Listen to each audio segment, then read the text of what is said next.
Hi everyone, good morning. This video is going to introduce you how to access SDSF in Batch. Let's directly start with hands-on to understand how to access SDSF in Batch, and then I'll tell you, what are the instances we may be, using this option.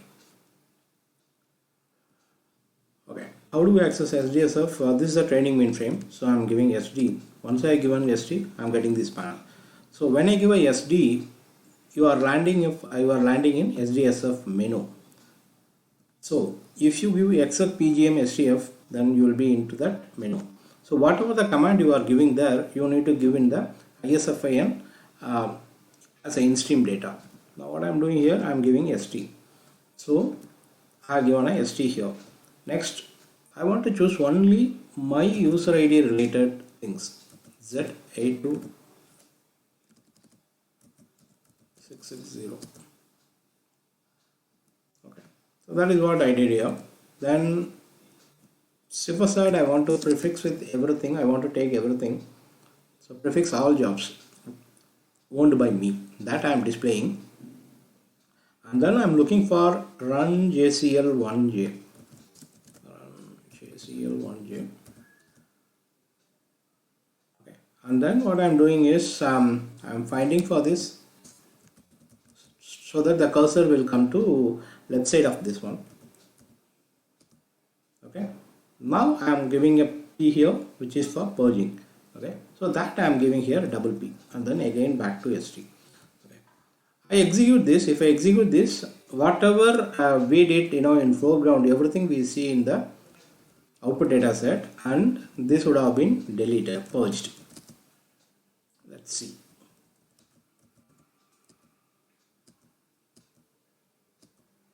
Okay, got 0. That's purged. Okay, so how we purged, you can see it in SDSF. Okay. So if you see that, when I press ST, what has happened? Only that has come. Uno.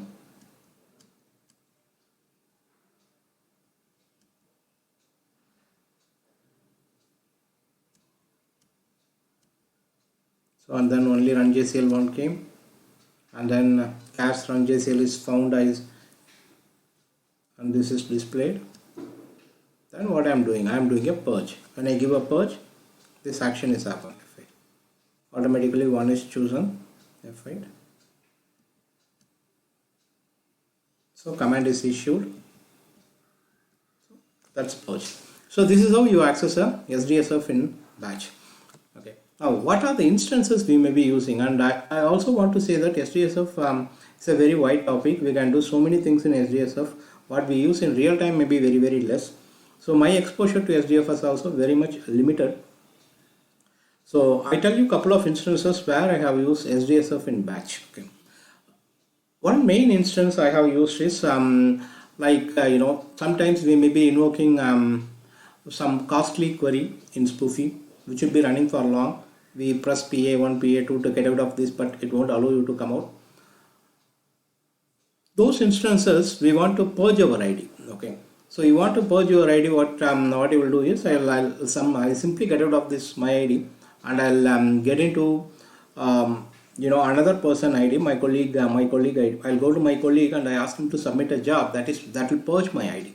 So for that I will use SDSF in Batch, because I cannot log in my ID. If I log in, again it will reconnect. Again the spoofy query would have been running for long. I want to get out of this. Any high CPU activity I invoked.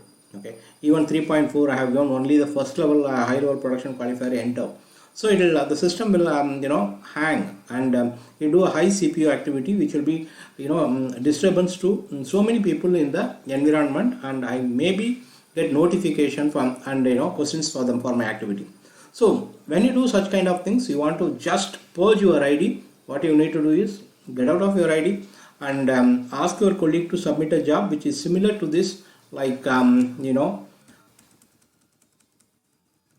like this job. My purge it, so your ID will be purged, then you can log in.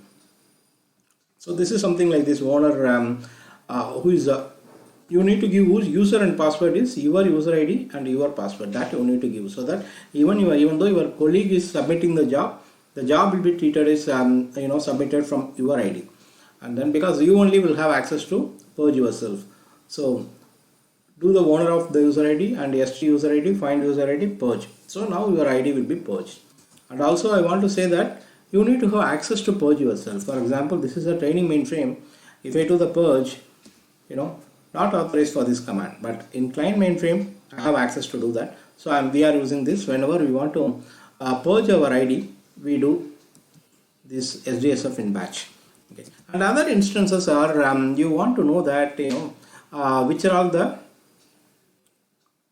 highly running jobs in the spool at this point of time, or you want to do what are all the jobs recently abandoned, like this. You want to query the spool, and you want to build some report, and for those things you have to do using Rex automation. For that automation, one of the things is you need to have a spool output.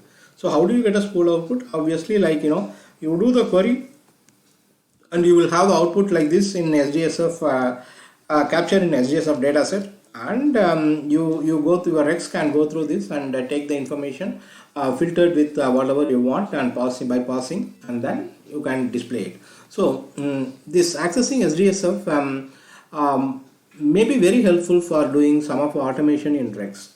Okay, spool based automation. Okay. So maybe you can try it out. I have given all SDSF commands IBM link in my comment section, and you can try it out. And as I already said, my exposure is limited. I am just introducing how to access SDSF in batch, and if you have any in-depth questions, even I may not able to answer, that needs some homework to go through the manual and try it out and doing that. Okay, so all the best. Thanks for watching.